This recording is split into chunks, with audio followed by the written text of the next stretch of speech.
เมืองจันทบุรีนครหลวงเวียงจันทร์ได้จัดกองประชุมเปิดกวงครบคณะบริหารงานผักเมืองครั้งที่ 8 ในระยะ 3 เดือนต้นปีและวางทิศทางแผนการใน 3 เดือนปี 2025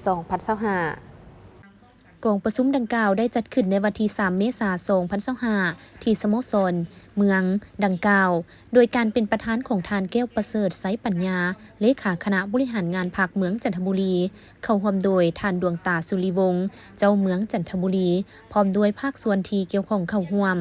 ในกองประชุมได้รับฟังการรายงานผ่านทางบทสรุปการนำพาซี่นำการจัดตั้งปฏิบัติเวียกงานรอบด้านในระยะ 3 เดือนต้นปีและทิศทางแผนการ 3 เดือน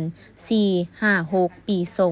2025ผ่านทางบทสรุปแผนการพัฒนาเศรษฐกิจสังคมระยะ 3 เดือนต้นปีและทิศทางแผนการ 3 เดือน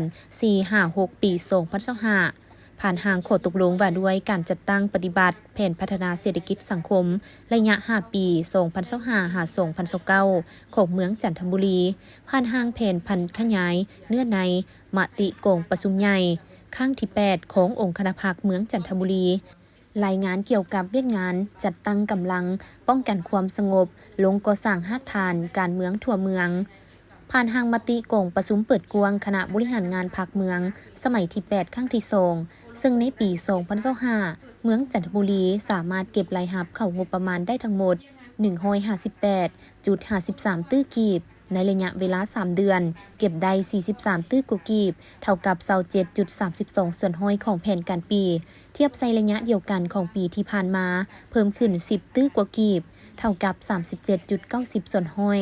ตัวเลขคุ้มครองทรัพย์สินของรัฐตัวเลขแผนการปี60 ล้านกีบในระยะ 3 เดือนเก็บได้187 ล้านกีบเท่ากับ 28.34 ส่วนห้อย